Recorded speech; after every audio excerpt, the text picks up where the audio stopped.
ভাইরা আমার, বুখারী শরীফের হাদিস, তিনজন যুবক সফর করার জন্য বের হয়েছে।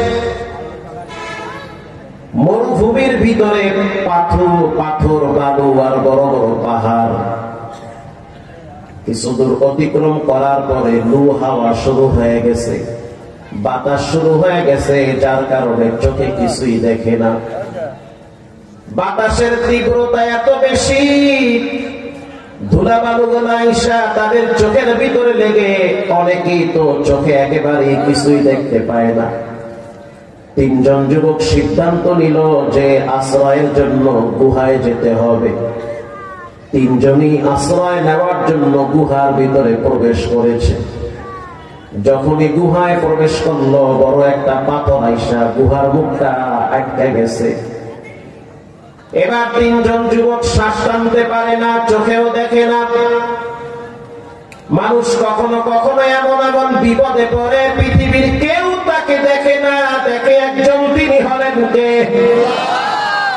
মানুষ কখনো কখনো এমন এমন সিচুয়েশন ফেস করে, যখন তার আর্তনাদ, তার চিৎকার, তার হাহাকার ঘরের স্ত্রীও বুঝে না, সন্তানও বুঝে না, মা বাবাও বুঝে না, বুঝে একজন, তিনি হলেন কে?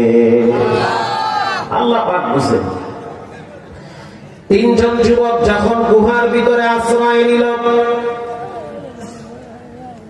পাথর আইসা যখন গুহার মুখ একেবারে ফেসে গিয়েছে, তিনজনই চোখে দেখে না, শ্বাস টানার মতো শক্তি তিনজনে হারিয়ে ফেলেছে। এবার তিনজন যুবক চিন্তা করলো, একটু পরেই তো আমরা অক্সিজেনের অভাবে মারা যাব। এখানে যদি আমরা চিৎকার মারি, কেউ শুনবে না।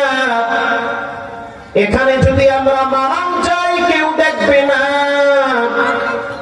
এখানে যদি আমাদের লাশ পড়ে থাকে, তারপরেও কেউ মাটি দেওয়ার জন্য আসবে না, কারণ এমন একটা জায়গায় ফেসে গিয়েছি যেখানে কেউ দেখে না, দেখে একজন, তিনি হলেন কে? তিনজনে পরামর্শ করলো কি করা যায়। জীবনে এমন বিপদে পড়বো এটা তো কল্পনাই করিনি। রানা প্লাজা যখন ভেঙে পড়েছিল, আমি তো দেখার জন্য গেছি, তো সেখানে এমনও যুবক দেখছি যাদের চিৎকার একটাই ছিল যে এমন বিপদে পড়বো এটা তো কল্পনাই ছিল না। মানুষ কখনো কখনো এমন এমন সিচুয়েশন ফেস করে যা 1 ঘন্টা আগেও টের পায় না যে 1 ঘন্টা পরে তার সাথে কি হতে চলছে। বলেন, সব ক্ষমতার মালিক কে? আল্লাহর দয়াল। সময় থাকতে নিজের পাপ মোচন করে আল্লাহর কাছে পবিত্র হয়ে কবরের জন্য প্রস্তুতি নেন, কারণ সময় ফুরিয়ে যাচ্ছে। এবার তিনজন যুবক পরামর্শ করলো, সাহায্য আল্লাহ ছাড়া কেউ করবে না। গর্তের ভিতরে যে বিপদে পড়ছি, সন্তানও জানে না, স্ত্রীও জানে না, মা বাবাও জানে না, জানে একমাত্র আল্লাহ। তাহলে তিনজনে মিলে 3টা আমল দিয়ে আল্লাহর কাছে দোয়া করি। 3টা আমলকে উসিলা বানাইয়া রবের দরবারে হাত পাতি। প্রথম যুবক একেবারেই বয়স কম, সে বলল, আমি প্রথম গুহার ভিতরে আল্লাহর কাছে চাবো, দেখি আল্লাহ কি সাহায্য করে।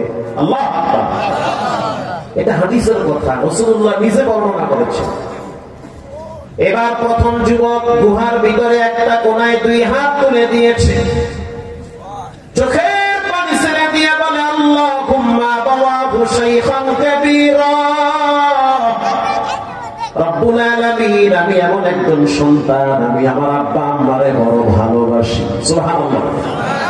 তার দোয়াটা এমন ছিল, আমি আমার মাকে বড় ভালোবাসি, আব্বাকে ভালোবাসি, বাবার অনুগত সন্তান, মা বাবার সহনশীল সন্তান।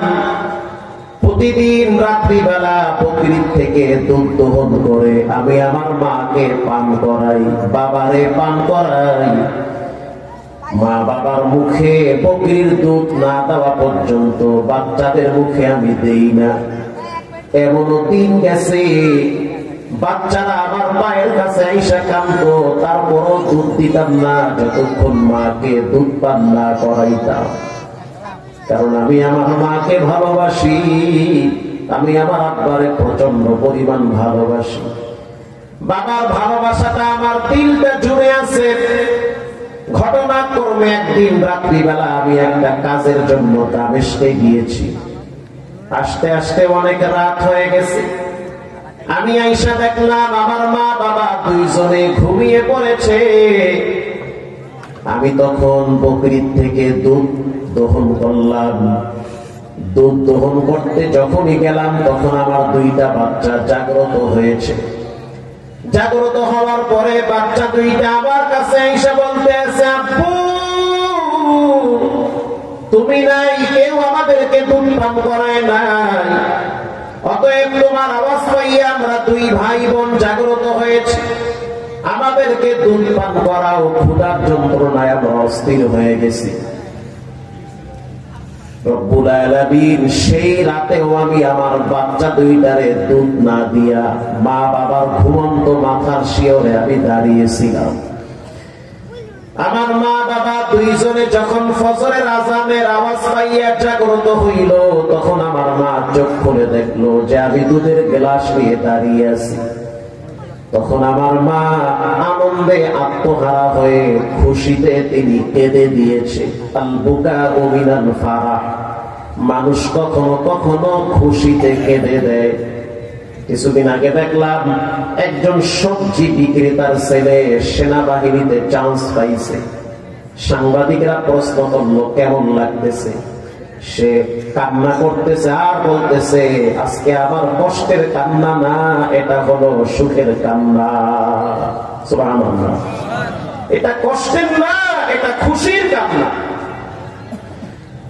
রব্বুল আলামিন আমার মা খুশিতে কেঁদে দিয়েছে, চোখের পানি ছেড়ে দিয়া বলে, মালিক যেই সন্তান আমার মুখে দুধ দেওয়ার জন্য রাত্র এরকম অতিবাহিত করলো মাথার কিনারায়, যেই দিন আমার সন্তান মুসিবতে পড়বে, বিপদে পড়বে, সেদিন যেন তুমি তার প্রতি সহযোগিতার হাত প্রশস্ত করে দাও।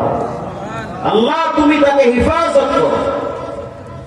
রব্বুল আলামিন ওই দিন আমার মাকে দেখছি চোখের পানি ছেড়ে দোয়া করছি। ওই দিনের মায়ের দোয়াটা যদি কবুল হয় আর আমার দিলে যদি মা বাবার প্রতি তোমার জন্য ভালোবাসা থাকে, তাহলে এই পাথরের গজব থেকে হেফাজত করো। রাসূল বলেছেন বলার সাথে সাথে হাত নামাবার আগে পাথর 1/3 অংশ সরে গিয়েছে, পাথর সইরা গেছে। দ্বিতীয় যুবক আল্লাহর দরবারে দোয়া শুরু করছে ভালো একটা আমল দিয়ে। রব্বুল আলামিন আমি একটা খারাপ যুবক, জীবনে অনেক অপরাধ করছি কিন্তু কিছু ভালো কাজও করছি। আমি আমার চাচাতো বোনকে ভালোবাসতাম। আমার চাচাতো বোন দেখতে অনেক সুন্দরী, রূপসী, সুশ্রী ছিল, যার প্রতি আমি আসক্তি ছিলাম। ঘটনাক্রমে একদিন আমি চাচাতো বোনের বাসায় গেলাম, গিয়া দেখলাম চাচাও নাই, চাচিও নাই, পুরা ঘর খালি ছিল। ওই সময় আমি আমার কামনা বাসনা পূরণ করার জন্য চাচাতো বোনকে যখন আমি ডাক দিয়েছি, তখন আমার চাচাতো বোন বলেছে ইন্নী আখাফুল্লাহ, আমি একজনকে সবচেয়ে বেশি ভয় পাই, তিনি হলেন কে? আমার চাচাতো বোনের কথা শুনে আমার ভিতরে কলিজার পানি শুকায় গেছে। আমি চাইলে আমার চাচাতো বোনকে নিয়ে আমার বেডরুমে যেতে পারতাম, আমি আমার চাচাতো বোনকে ভোগ করতে পারতাম রে আল্লাহ, কিন্তু শুধুমাত্র কেবলমাত্র তোমার ডরে চাচাতো বোনের সাথে আমি জিনা ব্যভিচারে লিপ্ত হই নাই। ওটা যদি তোমার জন্য হয়ে থাকে পাথরের গজব থেকে বাঁচায় দাও। রাসূল বলেছেন দোয়াটা করতে দেরি সাথে সাথে পাথর 3/2 সরে গিয়েছে, পাথর সইরা গেছে। তৃতীয় যুবক আল্লাহর দরবারে দোয়া করলো, রব্বুল আলামিন এমন একটা চিপায় করছি চিৎকার মারলে কেউ শুনবে না রে আল্লাহ। আমি একজন ব্যবসায়ী মানুষ, বিজনেসম্যান, আমার বাড়িতে একজন কর্মচারী কামলা দিত। ঘটনা পর্যায়ক্রমে 1 মাস ডিউটি করার পর বেতন না নিয়ে চলে গেছে। কথা কি বুঝতেছেন? বেতন না দিয়ে যখন চলে গেল, তখন আমি তার টাকাটা ব্যবসায় খাটাইছি। ব্যবসায় খাটানোর পরে কোটি কোটি টাকা লাভ হয়েছে, বিশাল বড় ডেইরি ফার্ম হয়ে গেছে। 12 বছর পরে সেই কর্মচারী আমার বাড়িতে আসছে, আইসা বলতে আছে, মালিক আমার বাপ অসুস্থ, ওই যে 1 মাস আপনার বাড়িতে ডিউটি করছি, ওই 1 মাসের বেতনটা যদি দেন হয়তো আমার আব্বার চিকিৎসাটা ভালো হবে। আল্লাহর রাসূল বলেছেন, এই দোয়াটা যখন আল্লাহর দরবারে করতেছিল তখন তার চোখের অশ্রু বায়া বায়া পড়ে, কারণ তার শ্বাস তো বন্ধ হয়ে যাচ্ছে। তার চিৎকারও মানুষ শোনে না, শোনে একজন, তিনি হলেন কে? রব্বুল আলামিন। আমি আমার সেই কর্মচারীকে 12 বছর পর তার বেতনের সাথে সাথে পুরা ব্যবসার কোটি কোটি টাকার মাল তাকে আমি ফিরিয়ে দিছি। তখন সেই কর্মচারী খুশিতে আনন্দে আত্মহারা হয়ে চোখের পানি ছেড়ে দোয়া করেছে, আল্লাহ, যেই মালিক এত বড় দয়াশীল, এত বড় সহনশীল, যেদিন মালিক বিপদে পড়বে সেদিন তুমি রহমতের হাত মালিকের প্রতি বাড়ায়া দাও। রাসূল বলেছেন, বলার সাথে সাথে মাথার উপরের পাথরটা বাতাসের ধাক্কায় সরে গিয়েছে, একেবারেই সাফ খালি হয়ে গেছে। প্রথম যুবক দোয়া করেছিল মাকে নিয়ে, আমি আমার মা বাবারে ভালোবাসি, যেই পরিমাণ ভালোবাসা দরকার তার চেয়েও বেশি ভালোবাসি। আল্লাহর রাসূল বলেছেন, পৃথিবীর মানুষ শুনে না, আলা উনাব্বিউকুম বিআকবারিল কাবায়ের, পৃথিবীর ভিতরে 3টা কবিরা গুনাহ মারাত্মক ভয়ঙ্কর। 1 নম্বরে আশিরকু বিল্লাহ, কেউ যদি আল্লাহর সাথে শিরিক করে, এটা মস্ত বড় অপরাধ, কবিরা গুনাহ। এবার আপনাদের কাছ থেকে জানতে চাই, সিজদা পাওয়ার উপযুক্ত একজন, তিনি হলেন কে? সন্তান চাইতে হবে একজনের কাছে, তিনি হলেন কে? রিজিক চাইতে হবে একজনের কাছে, তিনি হলেন কে? প্রিয় ভাইরা আমার, এবার রাসূল বলেন 2 নম্বরে সবচেয়ে বড় কবিরা গুনাহ হলো উকুকুল ওয়ালিদাইন, মা বাবার সাথে যদি কেউ নাফরমানি করে, এটা হলো সবচেয়ে বড় মারাত্মক কবিরা গুনাহ। সবে বরাতের রাত, সবে কদরের রাত, ওই রাতেও যদি নাফরমান সন্তান দোয়া করে, দোয়া কবুল হয় না। আল্লাহ বলে, খবিস, সাবধান, মায়েরে কষ্ট দিয়া, বাবারে কষ্ট দিয়া, চোখের পানি ছেড়ে যদি মুসিবত টাইস ভিজাও লাভ নাই। মা বাবা যদি দিল খুলে দোয়া করে, 5 ওয়াক্ত সালাত করার পরে লক্ষ লক্ষ নামাজ আপনি যদি আদায় করেন, যেই নামাজগুলো নফল নামাজ, নফল নামাজ যদি 1 লক্ষ রাকাত হয়, এটার যেই পরিমাণ নেকি হয় তার চেয়ে বেশি নেকি হয় কেউ যদি তার মা বাবার সাথে হাসি দিয়ে কথা বলে। মা বাবার সাথে সৎ ব্যবহার করা সবচেয়ে বড় আমল। এমন একজন সাহাবীর ইতিহাস আমরা জানি, যেই সাহাবী নবীর সাথে যুদ্ধের ময়দানে গেছে, যেই সাহাবী দান করত, রমজান মাসে রোজা রাখত, রমজানের বাইরেও নফল রোজা রাখত, ওই সাহাবী রাস্তা দিয়ে হাঁটলে চতুর্দিকের বাচ্চারা নাক দিয়া ঘ্রাণ টানত, এমন আতর ব্যবহার করত যে এলাকার মানুষ তার শরীর থেকে ঘ্রাণ নিত। অথচ মৃত্যুর টাইমে তার জিহ্বাটা বেঁকা হয়ে গেছে। স্ত্রী চোখের পানি ছেড়ে রাসূলুল্লাহ দরবারে গিয়ে বলল, আমার স্বামীর মৃত্যুর আগে আগে দেখলাম জিহ্বা বেঁকা হয়ে গেছে, কালেমা আসেন। আমার স্বামীর চোখ উল্টে গেছে গো আল্লাহর হাবিব, আমার স্বামী দেখতেছি মুখটা বড় করতেছে, আবার ছোট করতেছি। বলার সাথে সাথে রাসূলুল্লাহ বলল, তোমার স্বামীর নাম কি? মহিলা বলতে আছে, আমার স্বামীর নাম হলো আলকামা। আল্লাহর হাবিব বলতে আছে, বেলাল দেরি আর করা যাবে না, বুঝতে পারছি ঝামেলাটা কোন জায়গায় লাগছে। বেলাল তুমি একটা কাজ করো, তার মাকে আমার সামনে হাজির করো, যদি তার মা আসতে না পারে আমাকে তার কাছে নিয়ে যাও। আলকামা রাদিয়াল্লাহু তাআলা আনহুর মা বৃদ্ধ মানুষ, লাঠিতে ভর দিয়া দিয়া নবীর সামনে দাঁড়ায় গেল। আল্লাহর হাবিব বলতে আছে, আলকামার মা, তোমার সন্তানের মৃত্যুর সময় চলে আসছে, মরজে মৌতের টাইম। ওয়াজাআত সাকরাতুল মাউত, মৃত্যুর যন্ত্রণা কঠিন, মৃত্যুর যন্ত্রণা ভয়ঙ্কর। মৃত্যুর যন্ত্রণা যখন শুরু হয় তখন মানুষের সেন্স ঠিক থাকে না। যদি ইমানদার না হয় তখন সে চোখে দেখে যে রব্বুল আলামিন তার জন্য জাহান্নামের গেটগুলো খুলে রাখছে। আজরাইল এমন ভাবে দাঁড়ায়, ডরে তার চোখ উল্টে যায়, হাত পা ছেড়ে দেয়। শুধু তাই না, বারবার তাকায় আর জিহ্বা দিয়ে লাল লালা করে আর কাটতে থাকে আর ভাবে, জীবনে কেন আমি এত সময় নষ্ট করলাম? আমার জীবন তো কেবল শুরু, অতীতে যেটা ছিল ওটা ছিল ধোঁকার জীবন। আল্লাহর হাবিব বলতে আছে, আলকামার মা, বলো তোমার সন্তান কেমন? রাসূল প্রশ্ন করলো, তোমার ছেলেটা কেমন বলো? বুড়ি মানুষ বলতে আছে, আমার ছেলে তো অনেক ভালো। কি উত্তর খেয়াল করেন, আমার ছেলে খুব ভালো হুজুর, আপনার সাথে জিহাদে গেছে, আল্লাহর রাস্তায় দানও করে, রমজান মাসে রোজা রাখে, শুধু তাই না তাহাজ্জুদও করে, খুব ভালো ছেলে। এটা মহিলা হাইসা দিচ্ছে, বুড়ি মহিলা। রাসূল বলতেছে, সত্য করে বলো তোমার ছেলের সাথে তোমার সম্পর্ক কেমন?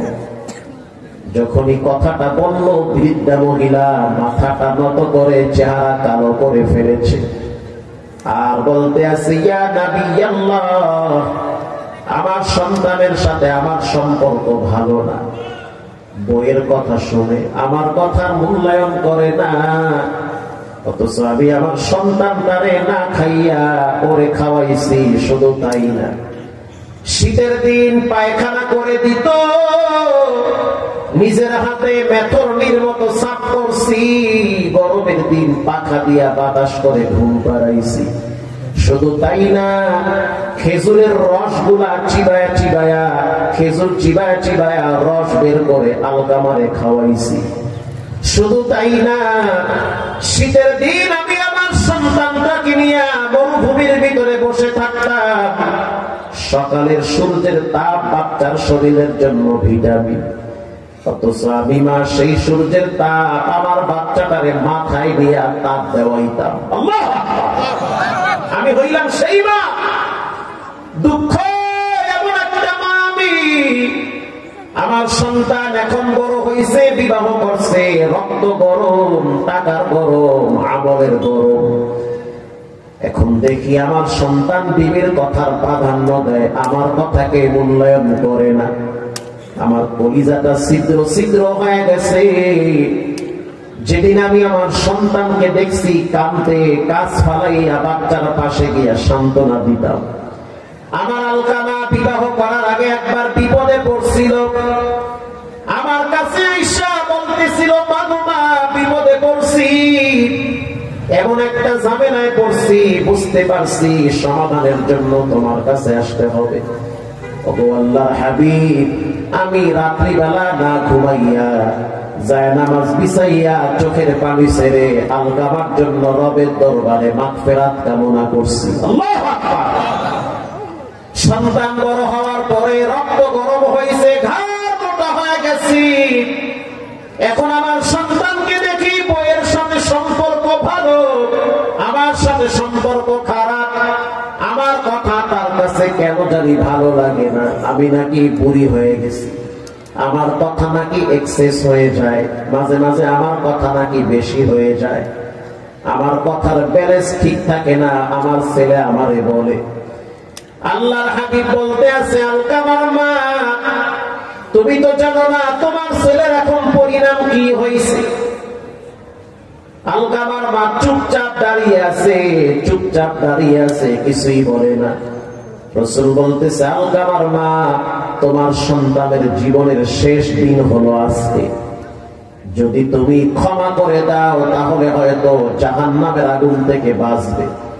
কবরের দুই পাশের মাটির চাপ তুমি তো দেখো না, আমি রাসূল দেখি। কবরের ভিতরে ভয়ঙ্কর বিষাক্ত সাপ আসবে, তুমি তো দেখো না, আমি তো দেখি। এখন তুমি বলো, তোমার সন্তানকে ক্ষমা করবা না জাহান্নামের আগুনে পুরাবার আগে আমি রাসূল লাকড়ি দিয়া তোমার সন্তানটারে পুড়িয়ে ফেলাবো? আলকামার মা কিছুই বলে না, চুপচাপ দাঁড়িয়ে আছে। আল্লাহর হাবিব বলতে আছে, আলকামার মা, তোমার ইচ্ছা, তোমার সন্তান গুসাপ তুমি করছো, পেটে তুমি রাখছো, লালন পালন তুমি করছো, তোমার অধিকার বেশি। আল্লাহু আকবার, তোমার অধিকার বেশি। তুমি যদি ক্ষমা না করো, আমি রাসূলের কিছুই করার নাই। আর যদি ক্ষমা করো তাহলে আল্লাহর পক্ষ থেকে সুসংবাদ আছে। আলকামার মা বলল, না, আমার মনে কষ্ট আছে, ক্ষমা হবে না। রাসূল বলল, বেলাল, দেরি আর করা যাবে না, পাহাড় থেকে লাকড়ি নিয়ে আসো। বেলাল হাবশী যখন দৌড় মারছে পাহাড়ের দিকে লাকড়ি আনতে, বুড়ি মহিলা মা তো রক্তের টান লেগে গেছে। সুবহানাল্লাহ। আসলে কি আলকামার জন্য লাকড়ি আনতেছে? মুআজ ইবনে জাবাল বর্ণনা করেন, আলকামার মা যখন আরে আরে তাকায় দেখলো, আসলেই তো বেলাল হাবশী আমার ছেলেটাকে আগুনে পোড়ার জন্য লাকড়ি আনতেছে। আলকামার মা তখন বলল, ইয়া নবী আল্লাহ, সত্যি কি আপনি আমার ছেলের আগুনে পুড়বেন? গ্রাম্য মহিলা আওবাও বোঝে না। রাসূল বলল, তোমার কি মনে হয় আল্লাহ এবং রাসূলকে তোমার সাথে প্রতারণা করতে পারে? বেলালকে পাঠায় দিছি লাকড়ি আইনা, এখানে আগুন ধরায় দিব, আর তোমার সন্তানকে জীবন্ত পুরা হবে।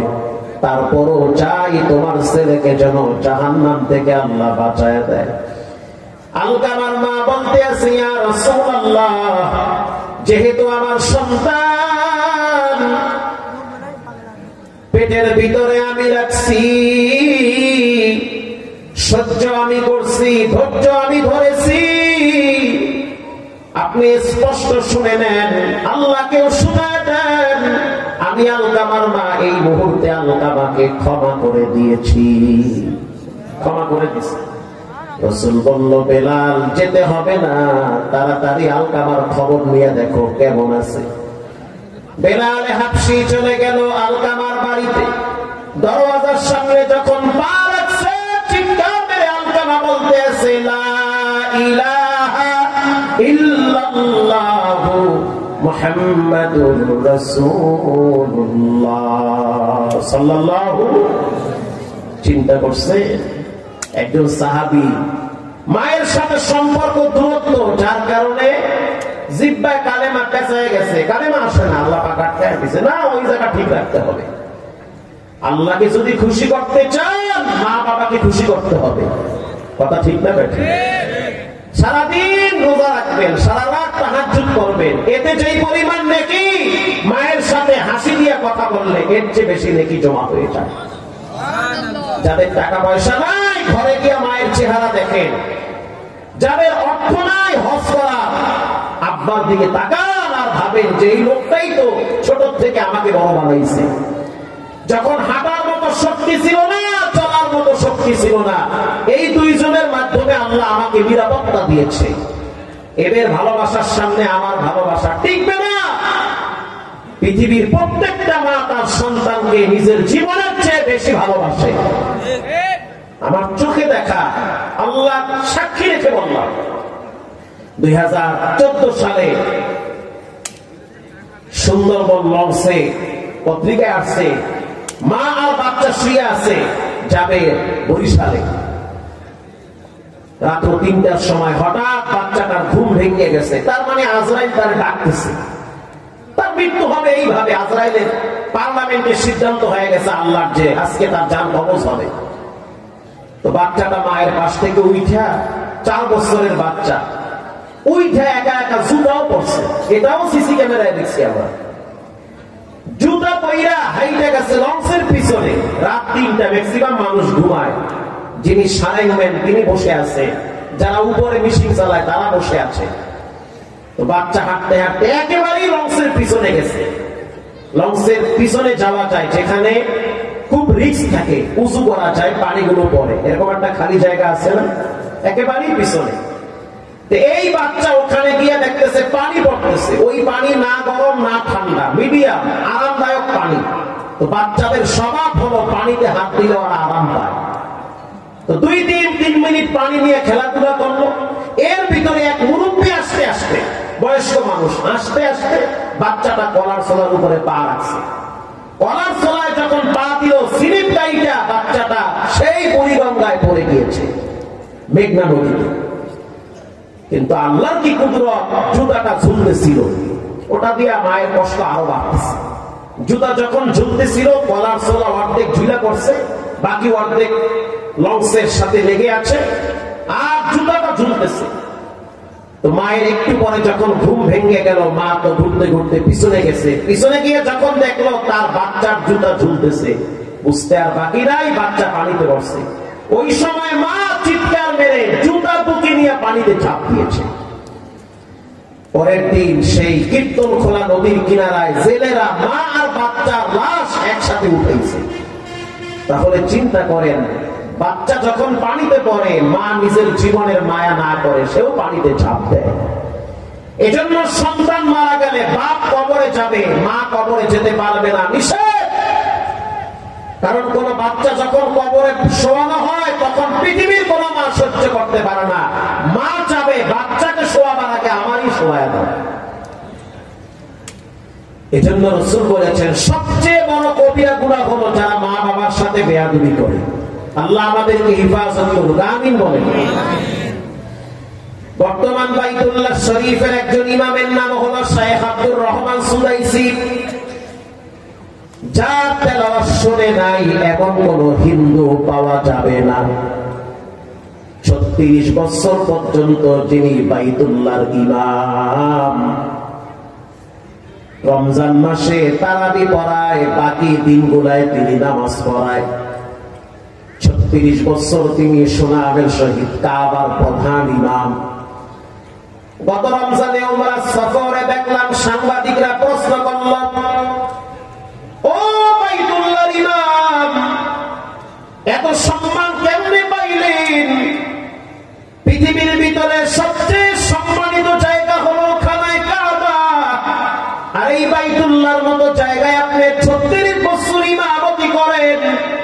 আপনার পিছনে রমজান মাসে 30 লক্ষ মানুষ দাঁড়ায়া সালাত আদায় করে। আল্লাহু আকবার। রমজান মাসে প্রায় 30 লক্ষ মুসল্লি মক্কা শরীফে তারাবি পড়ে, 2.5 ঘন্টা 3 ঘন্টা লাগায়া তেলাওয়াত করে, কারো ভিতরে বিরক্তি ভাব আসে না। আর আমাদের দেশের মসজিদ গুলায় কম্পিউটার স্টার্ট দেয়, কি পরে নিজেও বোঝে না, পিছনে যারা খাড়াই রয়েছে এরাও বোঝে না, খালি বোঝা যায় তাআলামুন। আল্লাহু আকবার। মুসল্লিরা যদি বলে ইমাম সাহেব, হাফেজ সাহেব আস্তে আস্তে করবেন, ধীরে ধীরে পড়বেন, উচ্চারণ ঠিক রেখা করবেন, কে নামাজ পড়লো কে পড়লো না দেখার বিষয় না, কোরআনের হক আদায় কইরা তারাবি পড়াইতে হবে। কথা ঠিক না ঠিক? স্পষ্ট বলে আপনারাই করেন, ইমাম সাহেব চালু করে শেষ করেন। ইমাম সাহেবকে জানায় দেন তেলাওয়াত করতে হবে আস্তে আস্তে, কোরআনের হক আদায় করে পড়বেন। আপনারা তো আস্তে আস্তে তেলাওয়াতের মজা বুঝেন না। দেশের বাহিরে যাইয়েন, ছোট ছোট বাচ্চারা তারাবি পড়ায়, 4 ঘন্টা লাগায় তারাবি পড়ায়। রমজান মাসে কিসের ঘুমাবার? রমজান মাসে ঘুমাইবেন দিনে, পুরা 11 মাস পেশা কিনা করবেন, রমজান মাসে আল্লাহর জন্য অক্ষ করবেন। এত চিন্তা করে লাভ কি? বউ বাচ্চার সংসার আপনি আজকে মান বললে তো কালকে সবই চলবে, আপনি একা চলবেন না। লাভ কি এত চিন্তা করে? রমজান মাসটা আল্লাহর জন্য অক্ষ করবেন। সারা রাত নামাজে কাটান, দিনের বেলায় 4-5 ঘন্টা ঘুমান, 1 মাস না ঘুমাইলে তেমন ক্ষতি হয় না। হাফেজ সাহেব যখন রাখবেন স্পষ্ট জানায় দিবেন, কোরআনের হক আদায় কইরা নামাজ পড়াবা, স্পষ্ট পড়াতে হবে, স্পষ্ট শুনতে হবে। যখন স্পষ্ট তেলাওয়াত করবে তখন মুসল্লিদের ভিতরে কোরআনের একটা তাসির তৈরি হবে। স্পষ্ট পড়ার একটা আলাদা মজা আছে। আর ওই কম্পিউটারের পড়ার ভিতরে কোনো নূর নাই, কোন মতে 1.5 ঘন্টায় নামাজ শেষ করে চার দোকানে গিয়ে বিড়ি খায়। কথা বল না, তারাবির বরকত। বাইতুল্লাহ শরীফের ইমাম তাকে প্রশ্ন করলো, বাইতুল্লাহর মতো জায়গায় ইমাম কেমনে হইলেন? তিনি জবাব দিতেছে, 2টা কারণে রব্বুল আলামিন আমার এই সম্মান বাড়ায় দিছে। 1 নম্বরে আমার মায়ের দোয়া আমার তকদিরে লাগছে। সুবহানাল্লাহ, আরো জোরে বলেন আলহামদুলিল্লাহ। আমার সাথে আমার আব্বা আব্বার বিশাল এক সম্পর্ক। জানেন, টাকার বস্তা আমার পিছনে ঘুরে। আমরা জন্মগত ধনী মানুষের গোলাপান, ফকিরের গোলাপান না। কুয়াকাটায় গিয়ে খবর নিয়ে দেখেন আমরা কোন বংশের গোলাপান। আলহামদুলিল্লাহ, লা ফাখরা লাহু, কোনো ফখর নাই। আব্বা আম্মার সাথে এতটাই খুব সম্পর্ক, আমি তো মনে করি পুরো পুঁজি হলো মা বাবা। ওখানে সম্পর্ক যত ভালো থাকে দৈনন্দিন জীবন তত ভালো চলে। আলহামদুলিল্লাহ, কারণ রাসূল বলেছেন মা বাবা খুশি রব খুশি। মা বাবা বেজার, যত বড় হেদামওয়ালা হন শান্তি জীবনে থাকবে না। নানান ঝাই ঝামেলায় জীবন চলে যাবে, হঠাৎ দেখবেন কবরের বাসিন্দা হয়ে যাবে। মরার পরে দোয়া করারও মানুষ পাবেন না। সম্পদ রেখে যাবেন, ছেলে মেয়েরা মারামারি কারাকারি করবে, আপনার জন্য দোয়াটাও করবে না। এটা কইল ঠিক না কইল ঠিক? ঠিক কথা। ঢাকায় মোহাম্মদপুর নাম শুনছেন না আপনারা? শুনছেন তো? হ্যাঁ, মোহাম্মদপুর একটা মার্কেটের নাম বললে সবাই চিনবে। ওই মার্কেটের মালিক মারা গেছে 17 সালে। আমি তখন জুমা পড়াই কেরানীগঞ্জ বাজার মসজিদে। ওই মহল্লায় তার বাড়ি কেরানীগঞ্জে। এখনো সেই মার্কেট মোহাম্মদপুরে আছে, নাম করা মার্কেট, এক নামে সবাই চিনবে, দরকার নেই বলা, এটা ভিডিও হইতেছে। মার্কেটের মালিক মারা গেছে। ডাক্তার বলতেছে যে আইসিইউতে যতদিন ছিল বিল দিয়ে এরপরে লাশ নিয়ে যাবে। 4টা ছেলে স্পষ্ট জানিয়ে দিয়েছে 12 লক্ষ টাকার বিল আমরা দিব না, বাবার লাশও নিব না। সুবহানাল্লাহ। অথচ বাবার 100 কোটি টাকার মার্কেট, লক্ষ লক্ষ টাকা পায় ঘর ভাড়া। অথচ ছেলেগুলা এতটাই অপদার্থ, বাবার লাশ আনলে কিছু টাকা দিয়া, অত মিসকিনও দিয়ে দেয় 12 লাখ টাকা। ছেলেরা বলতে আছে না, ওই 12 লাখ টাকা দিয়ে বাবা খাইলে কামে লাগবে। শেষ পর্যন্ত তার মেয়েরা হাতের রুলি বিক্রি করে বাবার লাশ আইনা দাফন করছে। সাধারণত মেয়েরা বাবার ভক্ত বেশি হবে, এটাই বাস্তব। যার মেয়ে আছে আল্লাহর দরবারে শুকরিয়া আদায় করে আলহামদুলিল্লাহ। আপনার ছেলে দোয়া করতেও পারে না পারে, কিন্তু মেয়েটা গোপনে ঠিকই নীরবে আল্লাহর কাছে আপনার জন্য দোয়া করে। এটা মেয়েদের অভ্যাস। এই সৃষ্টি কত অভ্যাস করে আল্লাহ তাকে পাঠিয়েছে। তা করতেছেন নাকি? বাইতুল্লাহ শরীফের ইমামকে প্রশ্ন করা হইল, সম্মানিত জায়গায় কেমনে দাঁড়াইলেন? জবাব দিল যে শুধুমাত্র কেবলমাত্র মায়ের দোয়ার বরকতে আল্লাহ কপাল খুইলা দিছে। তিনি বলল, আমার বাড়ি হলো মক্কা থেকে 2100 কিলোমিটার দূরে দাম্মামে। মক্কা থেকে 2100-2200 কিলোমিটার দূর হলো দাম্মাম, সেখানে আমাদের বসবাস। আমার বাবা ছোট বয়সে দুনিয়া থেকে বিদায় হয়ে গেছে। যখন আমার বয়স 9 বছর, তখন আমার বাবা কবরের যাত্রী হয়ে গেছে। মৃত্যুর আগে আগে আমার বাবা মাকে বলেছিল, যেহেতু আব্দুর রহমানের কণ্ঠটা চমৎকার, করে কোরআনের হাফেজ বানাবা। আল্লাহর কি অনুগ্রহ, দয়া, রব্বুল আলামিন আমাকে অল্প কিছুদিনের ভিতরে কোরআনের হাফেজ বানায়া দিছে। এরপরে আমার মা সিদ্ধান্ত নিছে যে আমাকে নিয়ে উমরায় যাবে, আল্লাহর ঘর বাইতুল্লাহ যাবে উমরা করার জন্য। 9 বছর বয়সে যখন আমার মা আমাকে নিয়ে উমরায় আসলো, মায়ের সাথে যখন আমি উমরা করার জন্য মক্কায় আসলাম, ছোট মানুষ, আমার মা আমাকে বলল, তুমি হাতিমে কাবার পাশে দাঁড়ায় থাকবা, আমি তাওয়াফ কইরা তোমারে নিয়ে সাই করতে যাব। আব্দুর রহমান সুদাইসি বলেন, আমি মাকামে ইব্রাহিমের পাশে দাঁড়াইয়াছি, আর আমার মা তাওয়াফ করতেছে, লাব্বাইক আল্লাহুম্মা লাব্বাইক। যখন আমার মা তাওয়াফের ভিতরে ছিল, তখন আমি তো ছোট মানুষ, বাচ্চা সুলভ আচরণ আমার মুখে প্রকাশ পায়, আমার আচরণে প্রকাশ পায়, কারণ আমি বাচ্চা মানুষ। আমি তখন তাকায় দেখলাম আমার সমবয়সী কিছু বন্ধু বান্ধব ঘুরতেছে সাফা মারওয়ায়। আমি মায়ের স্থান থেকে দৌড় মারছি সাফা মারওয়ায়। ওখানে গিয়া বন্ধু বান্ধবের সাথে আমি গল্প জুড়ায় দিলাম। তখন আমার বয়স মাত্র 9 বছর। এদিকে আমার মা তাওয়াফ কমপ্লিট কইরা মাকামে ইব্রাহিমের পাশে আইসা দেখে আমি নাই। তখন আমার মাকে আমি দেখছি মাকামে ইব্রাহিমের সামনে দাঁড়ায়া দুইটা হাত খানায় কাবার দিকে উত্তোলন করে বলল, রব্বুল আলামিন, যদিও আমি আমার সন্তানকে হারায় ফেলাইছি, মনের ভিতরে অনেক কষ্ট, স্বামী হারাইছি, সন্তানও হারাইলাম। এই পৃথিবীর ভিতরে মুসল্লি হারায় কিন্তু ইমাম হারায় না। হারায়, মুসল্লি হারায় যায় কিন্তু ইমাম হারায় না। আমি একজন মা হিসাবে তোমার ঘর কাবার সামনে নিয়ে দোয়া করলাম, তুমি আমার সন্তানটারে কাবার ইমাম বানায় দাও। সুবহানাল্লাহ, আওয়াজ আসতে কইেন। এটা মায়ের দোয়া। রাসূল বলেন বিনা পর্দায় ফস করে কবুল হয়ে যাবে, ওইটা আল্লাহ ফিরায় না। তাও আবার মক্কা শরীফের ভিতরে। ওরে আল্লাহ, কোন জায়গায়? আব্দুর রহমান সাহেব বলল যে আমি পিছনে আইসা যখন দেখলাম মা হাত তুইলা বাচ্চাদের মতো কাঁদতেছে আর বলতেছে, আল্লাহ তুমি আমার সন্তানটারে কাবার ইমাম বানায় দাও। তখন আমি পিছনে দাঁড়ায় চিৎকার মেরে বলেছি, আমিন। হয়তো ওই দিনের মায়ের দোয়া রব্বুল আলামিন কবুল করেছে। আজ কোটি কোটি মানুষের মাঝখান থেকে রব্বুল আলামিন তার ঘর বাইতুল্লাহর ইমাম হিসাবে আমারে কবুল করেছে। পৃথিবীর মানুষ যদি সম্মানী হতে চাও মায়ের দোয়া নাও, ইজ্জত যদি বাড়াইতে চাও মায়ের দোয়া নাও, দাম্পত্য জীবনে যদি সুখময় করতে চাও মায়ের দোয়া নাও, স্ত্রী সন্তান নিয়ে যদি ভালো থাকতে চাও মায়ের দোয়া নাও, মানসিক ভাবে যদি প্রশান্তি পাইতে চাও মায়ের দোয়া নাও। মা যদি কাফেরও হয় তারপরেও খারাপ ব্যবহার করা যাবে না।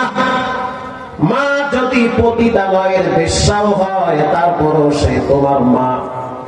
মা যদি চরিত্রহীনা নারীও হয় তারপরেও মা। সে যদি অপরাধ করে তার শাস্তি আল্লাহ তাকে দিবে, তুমি বেয়াদবি করে তার অভিশাপ নিবা না।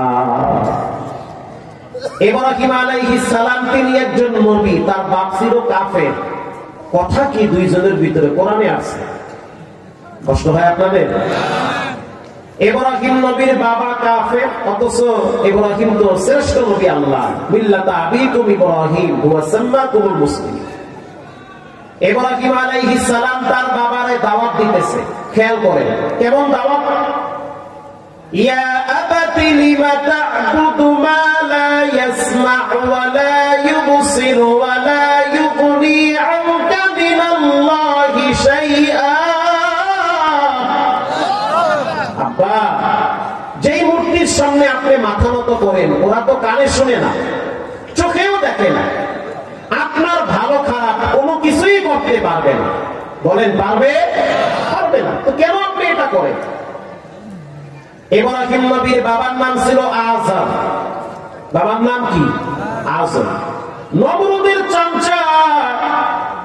চিন্তা করে দেখেন, নবী হইয়া তার বাবারে নসিহত করেন, অথচ বাপ হইল নমরুদের খুব কাছে। যখনই বলল বাবা মূর্তির সামনে মাথা নত করলে কোনো লাভ হবে না, ইব্রাহিম নবীর বাপ তখন ক্ষিপ্ত হয়ে উত্তর দিল, ক্বালা আরাগিবুন আনতা আন আলিহাতি ইয়া ইব্রাহিম। ইব্রাহিম, তুমি কি আমাদের দেবদেবীর ব্যাপারে বিষোদ্গার করো, এগুলো নিয়ে তুমি কটূক্তি করো? এটা বলার সাথে সাথে ইব্রাহিম নবী বলতে আছে, আব্বা শুনে নেন, ইয়া আবাতি লা তা'বুদুশ শাইতান। আমি স্পষ্ট দেখতে পাইতেছি আপনার বন্ধু হিসাবে শয়তান দাঁড়ায় আছে। আল্লাহর রহমত থেকে আপনি ছিটকে পড়েছেন, আপনি গোমরাহির ভিতরে আছেন। অনুরোধ করে বলি, বিনয়ের সহিত বলি, আপনি আমার আব্বা হন, আপনি আমার বাপ হন, বেয়াদবি করা যাবে না। বাপ যদি খারাপ হয় তার সাথে আচরণ গরম করা যাবে। যদি খারাপ হয়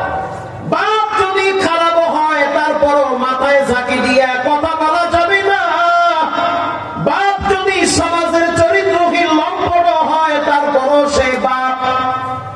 সবাই যদি বলে তোমার বাপ খারাপ, তুমি বলবা না তোমার বাপ খারাপ, তুমি বলবা আমার বাবা শ্রেষ্ঠ বাবা। কথা ঠিক না বেঠি? তুমি জানো তোমার বাবা খারাপ, তারপরেও বলবা তোমার বাবা ভালো। তুমি জানো তোমার মা খারাপ, তারপরেও বলবা তোমার মা ভালো। এমনও হতে পারে তোমার ভালো ধারণার কারণে তোমার রব তোমার মায়ের বাবার আদর্শ আখলাক চরিত্র ভালো করে দিতে পারে, তুমি ভালো বলবা। ইব্রাহিম নবী যখন বাবারে নসিহত করলো, বাবায় রাগ করলো, হাতে একটা পাথর নিছে। قال أراغب أنت عن آلهتي يا إبراهيم।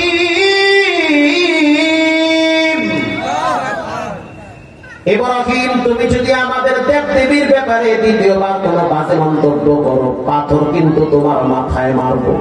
দেখছেন নি কারণ সন্তান বাবারে ভালো পথে আহ্বান করে, বাপ সন্তানকে পাথর মারতে চায়। ওয়াহজুরুনি মালিয়া, যদি পাথরের আঘাত সহ্য করতে না পারো তাহলে দেশ ছেড়ে চলে যাও। বাপ সন্তানকে বলে দেশ ছেড়ে চলে যাও, ঘর থেকে বেরিয়ে যাও। ইব্রাহিম নবী চোখের পানি ছেড়ে দিয়ে সেদিন রবের দরবারে বাবার জন্য দোয়া করেছিল, সাআস্তাগফিরু লাকা রাব্বি, আয় আমার রব আপনি আমার আব্বারে মাফ করে দেন। ইন্নাহু কানা বি হাফিয়া, ও আমার আব্বা জান, আপনি আমার উপরে যতই ক্ষিপ্ত হন, আমি কিন্তু আপনার জন্য রবের দরবারে ক্ষমা চাবো। সুবহানাল্লাহ। সন্তান বাবার জন্য আল্লাহর দরবারে ক্ষমা চায় আর বলে, আল্লাহ তুমি আমারে অপমান করিও না, যেহেতু আমার আব্বা বেইজ্জতি আমারে দুনিয়ায় কইরো না। কিন্তু আল্লাহর সিদ্ধান্ত হলো চূড়ান্ত সিদ্ধান্ত।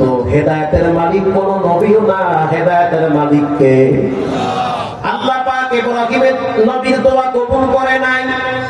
ইন্নাকা লা তাহদি মান আহবাবতা ওয়ালাকিন্নাল্লাহা ইয়াহদি মান ইয়াশা।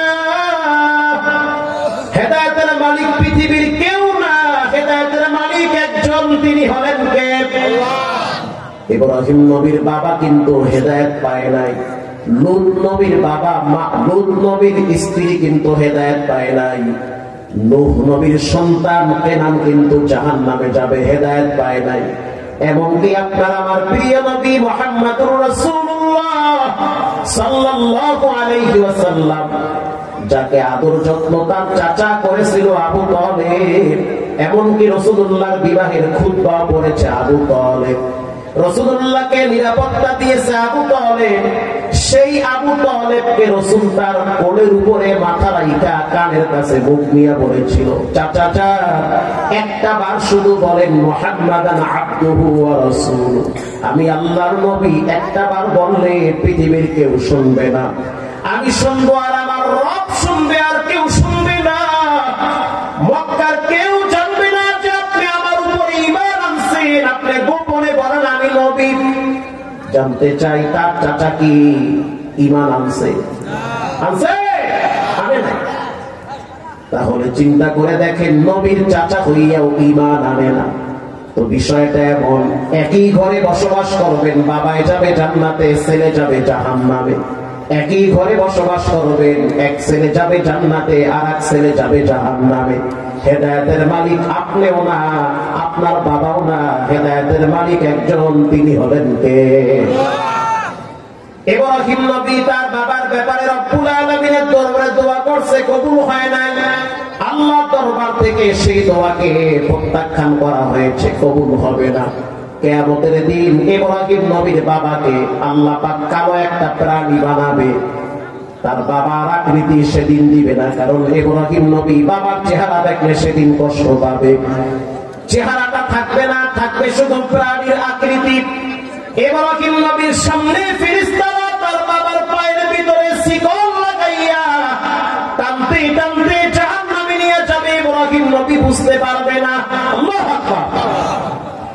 তাহলে চিন্তা করে দেখেন, একজন নবী হইয়া তার বাবার সাথে কেমন ব্যবহার করলো। বাপ কাফের, তারপরেও বাবার ব্যাপারে আল্লাহর দরবারে হেদায়েতের দোয়া করে, বাবার সাথে গরম মেজাজ দেখায় না। আপনারা যারা এখানে বসা আছেন, জীবনে চলার পথে দুইটা বিষয় সবচেয়ে বেশি গুরুত্ব, এই দুইটা বিষয়কে মেনটেন করে চলতে হবে। এক নম্বরে মা, দুই নম্বরে বউ। মা আর বউ এই দুইজন হলো বউ শাশুড়ি। বউ শাশুড়ির যুদ্ধ ঘরে ঘরে আছে দাদা। ছোট্ট একটা পরামর্শ দিই, জীবনে কোনোদিন, এটা মনে রাখবেন, যত বড় কুতুব হন, হেডা বলা হন, জীবনে কোনোদিন মায়ের সামনে স্ত্রীর প্রশংসা বেশি করবেন না। আপনি তো আপনার মায়ের মাইন্ড বুঝেন, তার মানসিকতা আপনি বুঝেন না। আমি বুঝি না যে আমার বউয়ের প্রতি আমার মায়ের মানসিকতা কেমন, আমি বুঝি না। তা আপনিও তো বুঝেন যে আপনার স্ত্রীর প্রতি আপনার মায়ের চিন্তা চেতনা কেমন। যদি মনে করেন ঠেলাঠেলি আছে, কখনোই মায়ের সামনে স্ত্রীর প্রশংসা করবেন না। মহিলাদের একটা ন্যাচারালি অভ্যাস আছে, একজন আরেকজনকে সহ্য করতে পারে না। মা যদি বলে তোমার বউ ভালো না, বলবেন ঠিকই কইছেন, মোড়েও ভালো না, ও একলা ভালো না, ওর মায়ও ভালো না। বাবাই কই, মায় কইবে না ঠিকই, বলা এবার ঠিক আছে আমার পক্ষে, কথা ঠিক না ঠিক। স্ত্রীকে বলে দিবেন, বেগম সাহেব তুমি কিছু মনে করো না, মায়ের একটু পাপ মাইরে ভুলেইতে আছে, হয়ে গেল। আপনি যদি মায়ের সাথে তর্ক করেন, মা যদি বলে তোমার বউ বেশি ভালো না, দেখছি না কি করতে আছে, তোমার শালা আইলে ফ্রিজ থেকে মাছ বস্তু নামাইয়া পাকায় খাওয়ায় আবার দিয়েও দেয়, ও তো কাহিনী করে, তোমার সংসার দ্বারে গোল লাইন রয়েছে, কথা বল না, এরকম হয় অনেক সময়। তখন আপনি বলবেন ঠিকই বলছিল, ওর জ্বালায় আমার জীবন তেজপাতা, তোমার দুইরো মা চিন্তা ভাবনা আর একটা আসি, দেখবেন মা ঠান্ডা হয়ে গেছে, বাস ওকে থাকে। আর যদি মায়ের সাথে তর্ক, ওই মা গোপনে গোপনে আরো দুই একজনকে বলবে আমার পোলারে বউরা কিনে নিছে, শ্বশুর বাড়ির মানুষ তামিজ করছে, ও বউ আর শ্বশুর বাড়ি যারা কিছুই বোঝে না, পোলাটাকে করছে নাকি। বউ শাশুড়ির যুদ্ধের কারণে আপনার জীবন তেজপাতা হয়ে যাবে। এদিকে স্ত্রীকে গোপনে বলে দেবেন তুমি কিছু মনে করিও না, মা বুড়া মানুষ, বুড়ি হয়ে গেছে, তার মানসিক অবস্থা দুর্বল হয়ে গেছে, বাচ্চাদের মতো হয়ে গেছে, যা বলো চুপচাপ মেনে নাও, ঠিক না ঠিক। একটু বলবেন, বাস মেনটেন হয়ে যাবে। আর মা বাবাকে সব সময় হাত খরচ দিবেন, এটা গুরুত্বপূর্ণ বিষয়। আব্বা আম্মাকে গোপনে পকেট খরচ দেন, এই জায়গাটায় কখনোই মা বাবার সাথে কৃপণতা করবেন না। গোপনে হাত খরচ দিবেন, গোপন দোয়া পাবেন, গোপন রবের বরকত পাবেন, গোপনে রব আর এক জায়গা থেকে ঢেলে দিবে। কারণ আপনার মা আপনার ঘরে থাকে, বাবা আপনার ঘরে থাকে, আপনার টাকায় চলে। আপনার মা বাবার মনে চায় তার অন্য দুই তিনটা মেয়ের বাড়ি বেড়াইতে যাইতে। আমার ভাষা আপনারা বুঝেন নাই। আপনার তো বোন আছে কয়েকটা, আমার দুইটা বোন আছে, আমার দিয়ে বুঝাই।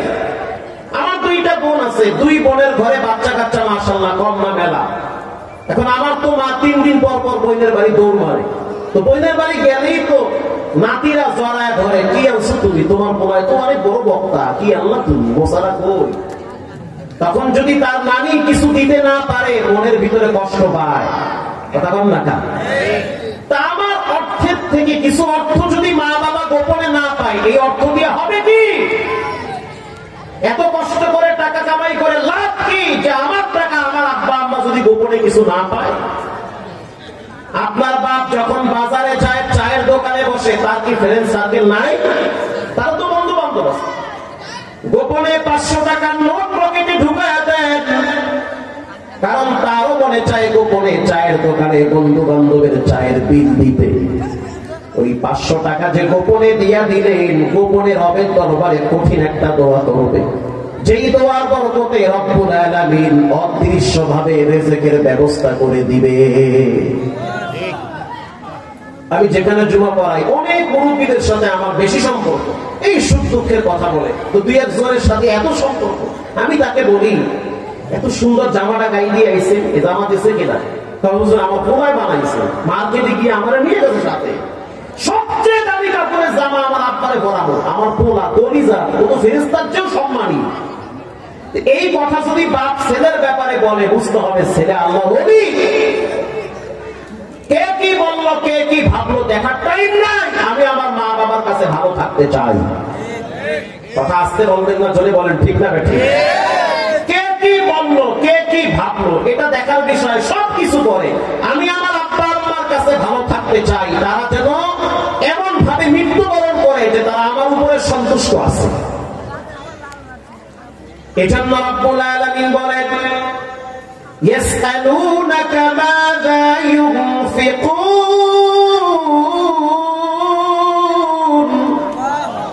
একজন সাহাবী এসে বলল, হুজুর আমার তো নতুন টাকা আসছে, মানে নতুন চাকরি, নতুন কাছে ফল, নতুন টাকা।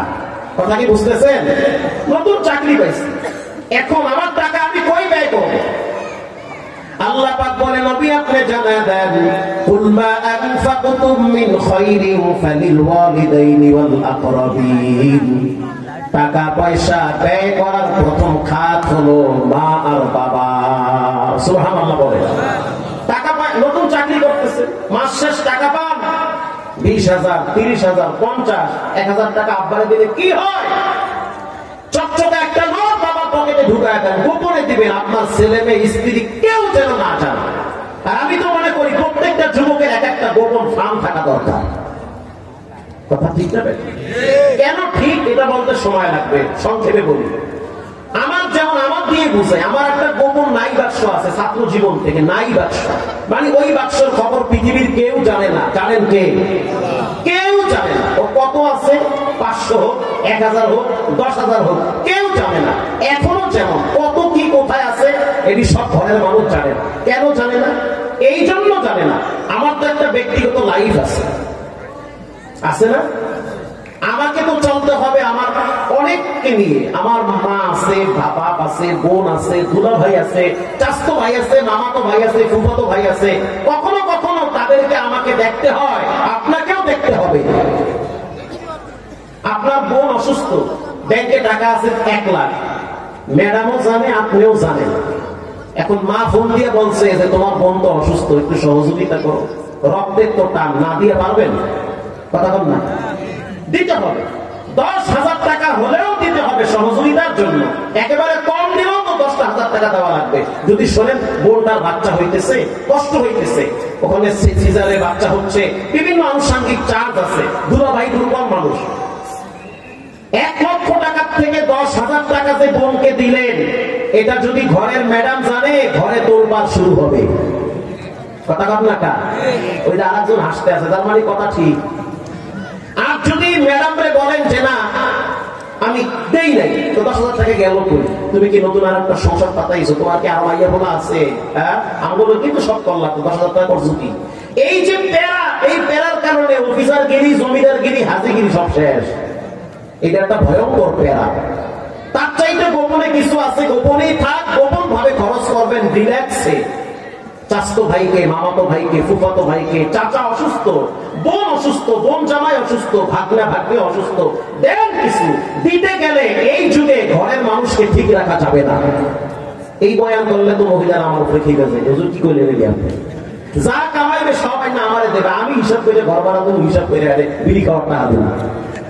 কথা ঠিক না? ঠিক। প্রিয় ভাইরা আমার, এজন্য রব্বুল আলামিন বলেছেন টাকা পয়সা ব্যয় করার প্রথম খাত হলো মা বাবা। জীবনে যতদিন বেঁচে থাকেন কোনোদিন এই দুইটা জায়গায় বেয়াদবি করবেন না। রাসূল বলেছেন বিররুল ওয়ালিদাইন, মা বাবার সাথে যারা ভালো ব্যবহার করে রব্বুল আলামিন তাদের উপরে খুশি হয়। আমি আপনাদেরকে ছোট্ট একটা ঘটনা শোনায়া দোয়ার দিকে চলে যাব। রাসূলুল্লাহর প্রিয় সাহাবীর নাম হলো হযরত আলী। ওইগুলো হিকায়াতে আছে। হযরত আলী রাদিয়াল্লাহু তাআলা আনহুর চরিত্র ছিল তিনি রাত্রিবেলা বাইতুল্লাহ তাওয়াফ করতেন।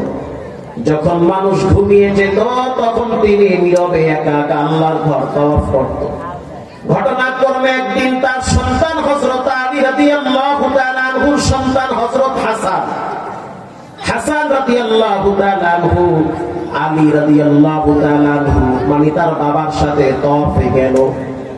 যাওয়ার পরে যখন তাওয়াফ শুরু করবে তখন হযরত আলীর কানে একটা আওয়াজ আসতেছে, কান্নার আওয়াজ।